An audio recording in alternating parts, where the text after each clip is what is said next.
So, David, Yes. I did a test. The test was supposed to determine how conforming I am. So, there are four possible outcomes, right? The first one, I would be a group norm warrior. That means that I believe that rules should be kept and anybody who breaks the rules should be punished. Got it. The second one, I'd be a rebel. Okay. Basically, the rebel, their first impulse is to do whatever they were told not to do. They question rules and authority. Okay. The third one, I would be a follower, which means that I believe that the rules should be kept, but I'm not really that eager to punish anybody. All right. Got it. The fourth one, be a dreamer. The dreamer, they don't really care about the rules that much. I mean, you can keep it or not keep it. As a matter of fact, they don't even know what the rules are. Okay. So, which one do you think I got? I'm not quite sure. Which one did you qualify under? I'm a rebel. Ooh. Okay. Tell me not to do it, and that's what I want to do. All right. And I want to know why. Okay. I've got questions. All right. So, if you did the test, what do you think would be your result? I am not quite sure. I think I have an idea, but I guess by the time we finish this episode, everybody will know. I think I know. Welcome to Aging Fearlessly, where we redefine what aging means. Today's topic is one that resonates deeply with all of us: shedding societal expectations and finding or embracing our authentic selves. As we age, societal pressure often whispers and sometimes even shout about how we should look, how we should act, how we live.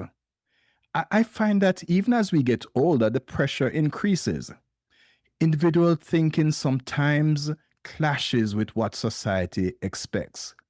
But what if we choose to silence those external voices and listen to our own voice instead?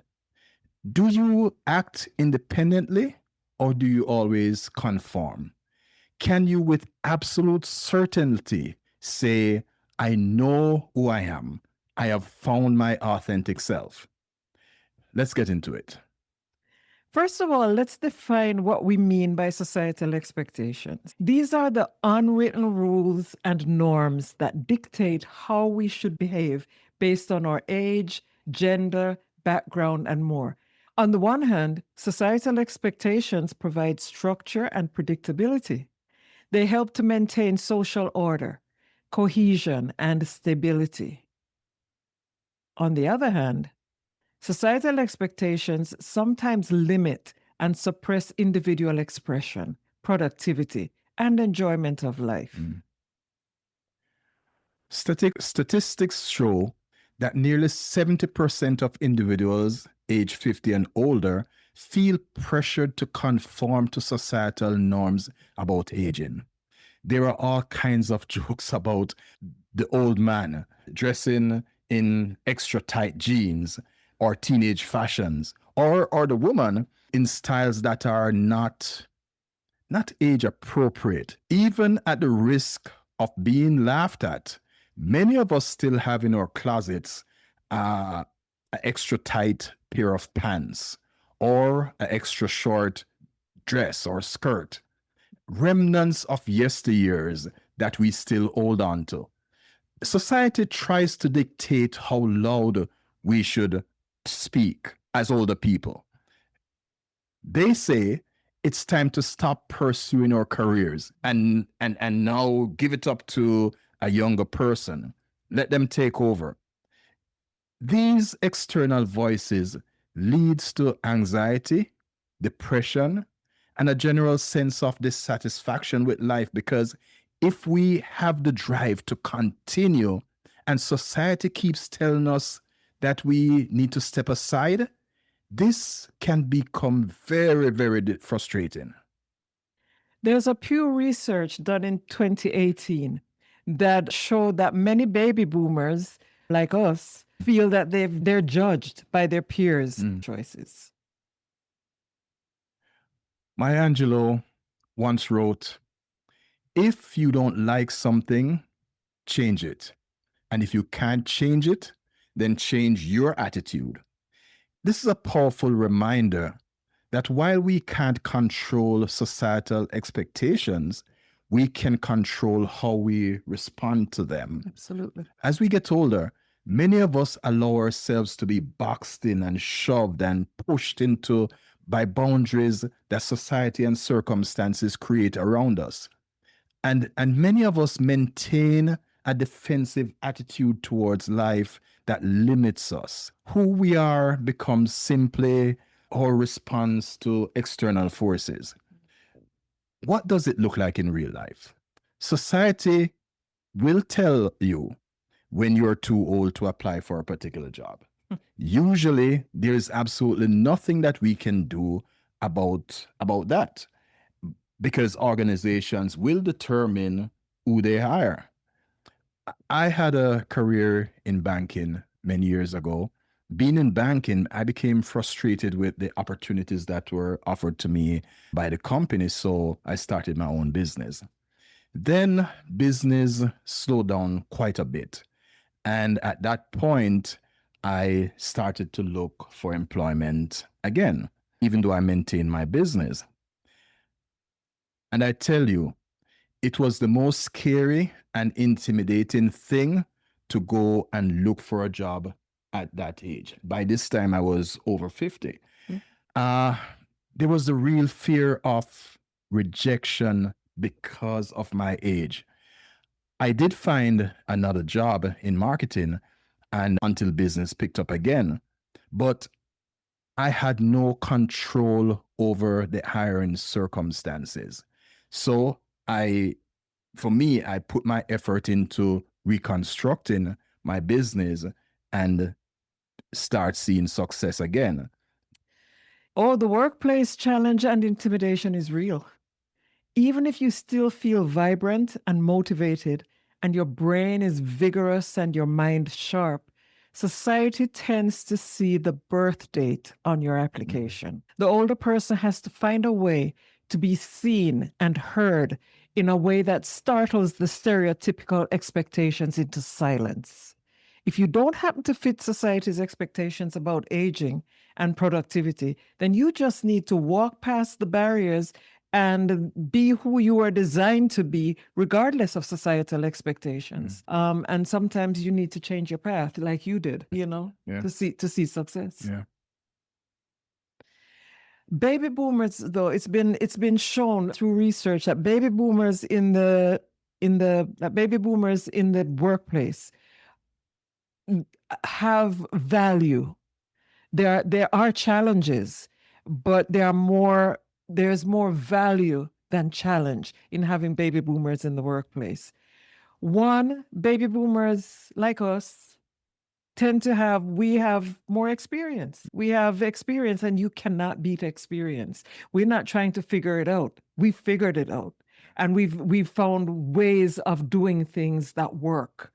The workplace is competitive, but baby boomers are competitive by nature in general.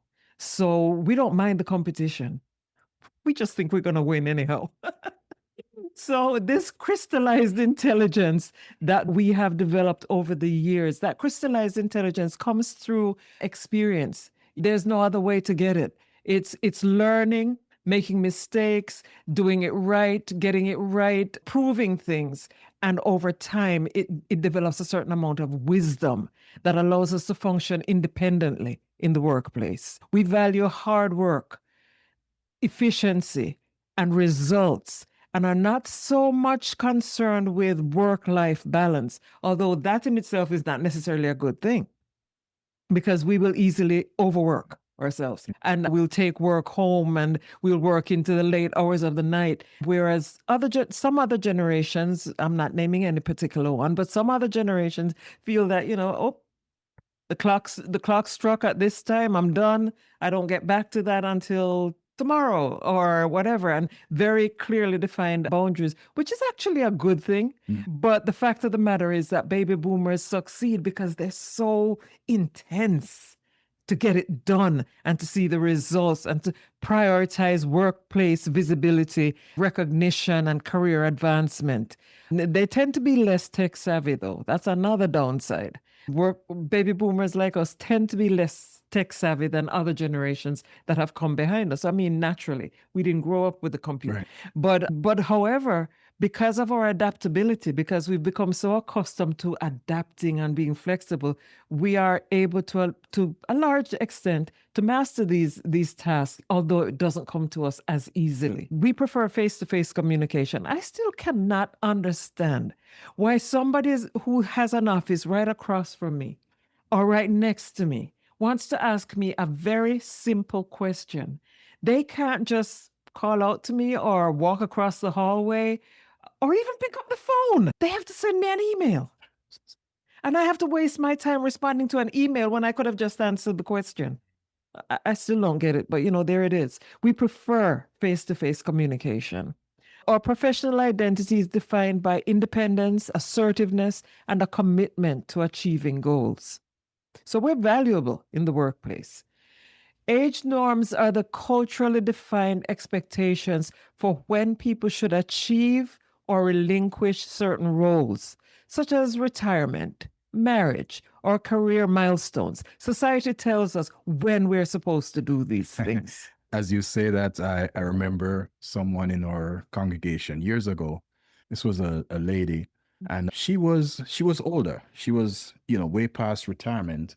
And I remember at a meeting in the church, she was sharing something about herself, and she got up and she shared that even at that age, I don't remember what age it was. I know that she was well into her retirement. Even at that age, she was still interested in finding a husband. You see, she was never married, and I remember the gasp in the congregation when she said that. People weren't sure whether to laugh or to be sympathetic or to help her.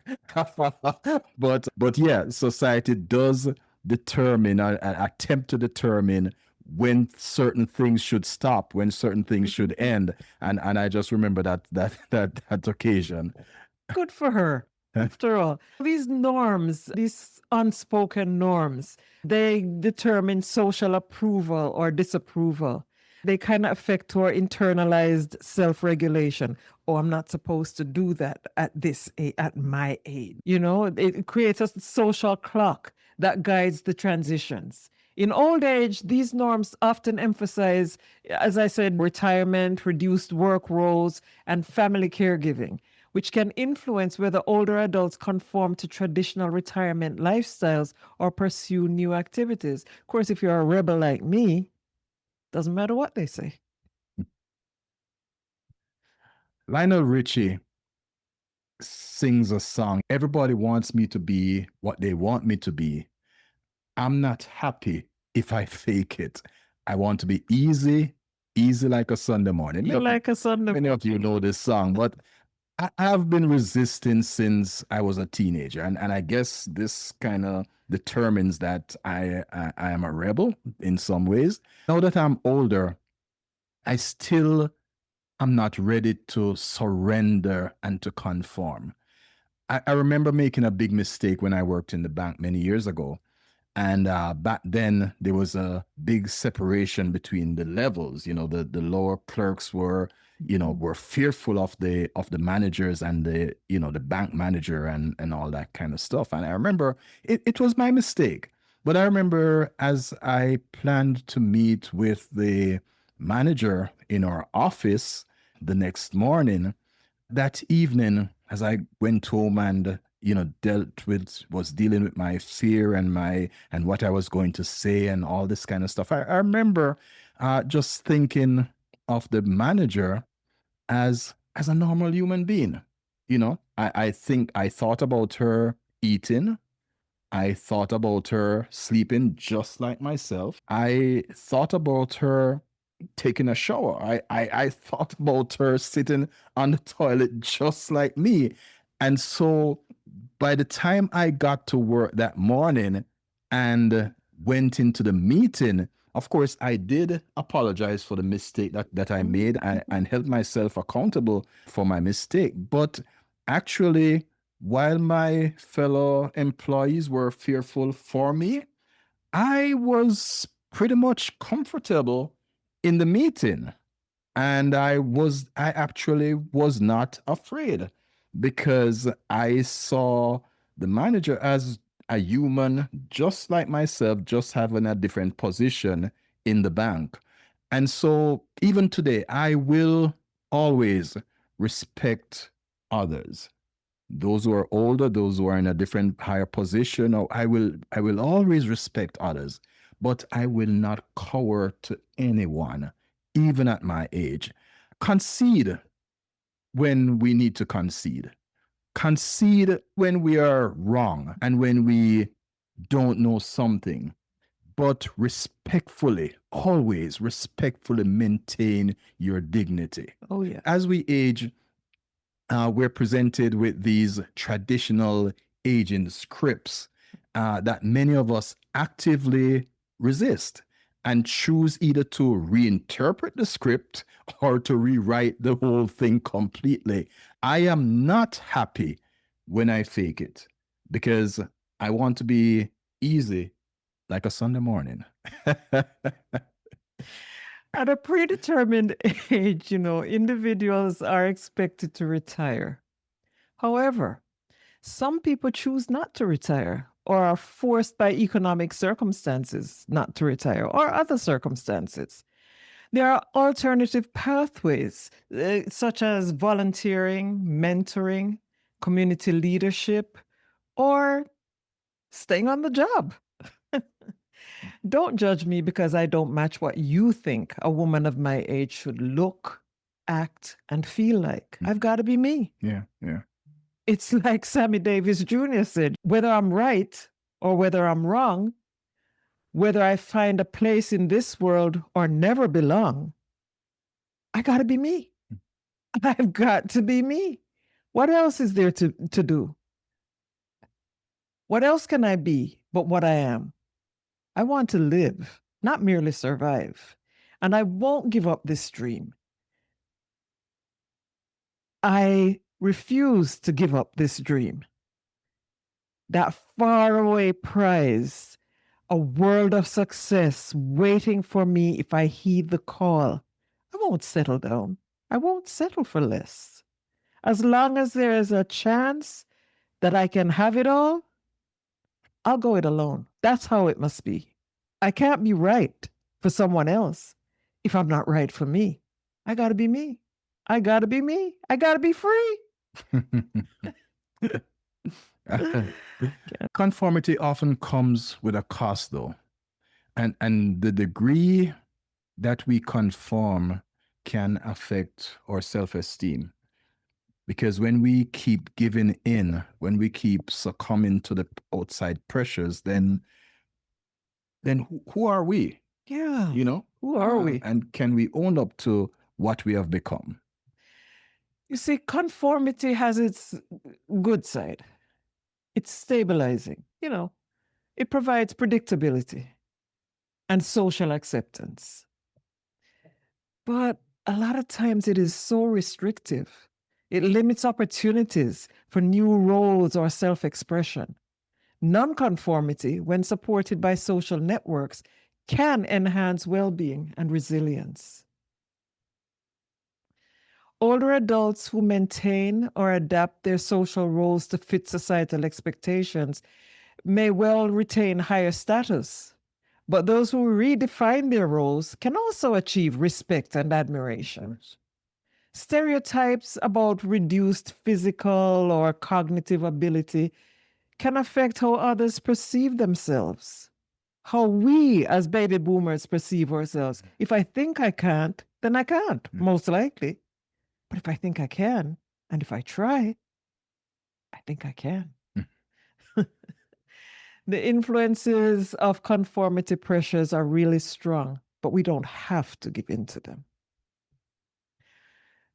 Conforming to societal expectations, sometimes people conform just to maintain social acceptance and to avoid stigma.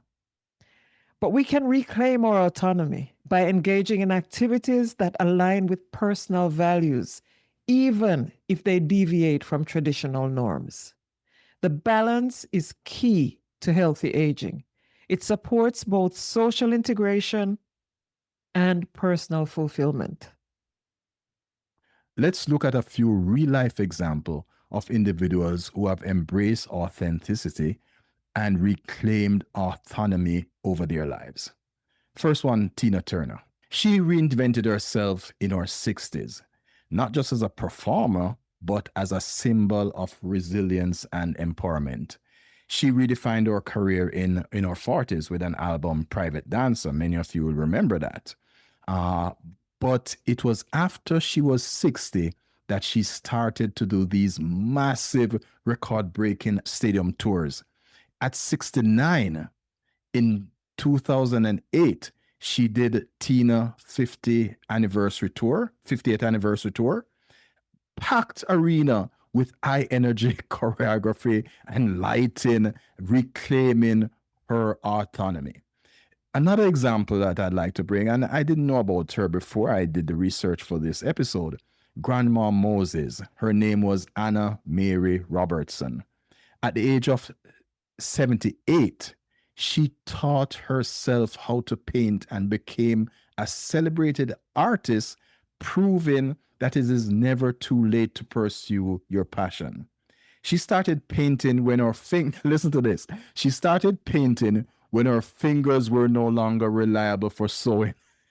Her bedroom was her studio. She became popular in her 80s back in the 1950s. She was on the cover of Time magazine in 1953 as a celebrated painter. And she finally found her true self and regained autonomy over her life. We too have this ability within us to control our inner self. The problem is that most of us are people pleasers. We constantly prioritize others' needs and approval over our own. But oftentimes we're driven by fear of rejection, fear of conflict, or fear of abandonment. And these characteristics often have their roots in childhood conditioning. So individuals who are people pleasers tend to struggle with saying no. They're over apologizing. They avoid conflict. They over explain. Sometimes you just have to make some decisions without giving any explanation. Sometimes the world doesn't need to know why you're not doing this or why you're doing this. You're just doing it because you can. And people pleasers tend to take the blame. When things go wrong, they'll be quick to say, "Oh, I'm so sorry. If I hadn't done this, then maybe." People pleasers. People pleasers often neglect their own health, their own hobbies, and their own personal goals. Because I've been in a position of leadership in various circumstances, people have come to me with issues that they care about, issues that are important to them.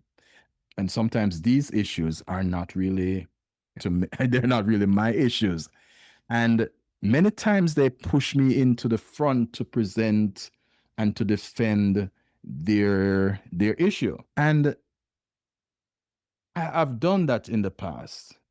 Something that I don't particularly care about, I go and present it and speak on behalf of those who brought it to me. I can tell you that in more than one case, I stood there, present the issue boldly, ready for the defense.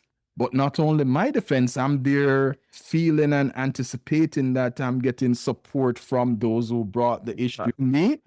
And there is no support. Nobody stood up with me to help me in presenting and defending something that I particularly did not care about. But I tell you, no, if I don't feel passionately about something, or at least buy into it, then you go present it yourself. I don't do things just to please people anymore. If it doesn't make sense to me, if it doesn't have meaning for me, then I will not do it. On Facebook, I've seen frequently where someone will put something that says, you have not, many people have not responded in my on my Facebook page. You just read my post, and if you don't respond now, then I will defriend you. Or sometimes they say, here is an important issue. I need you to copy and paste it, or else you don't care about me.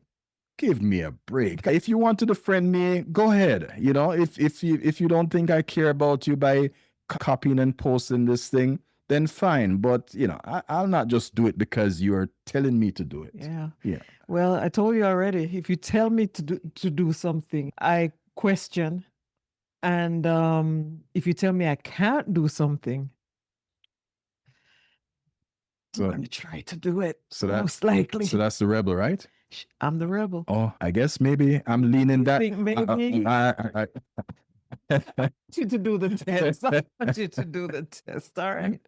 But part of it is about boundaries. Yeah. Yeah, we need to learn to set boundaries. And we've probably all been people pleasers at some point or other in our lives. I'm sure I've done it. I know I've done it.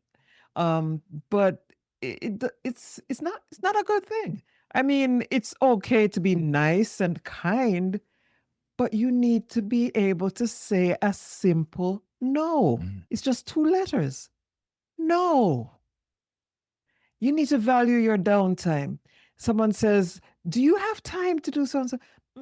Okay, yes. And we're smiling and we're thinking, oh my goodness, I have 3 or 4 other things to do that day. How am I going to fit this in? But we push ourselves beyond our limit and get that thing done.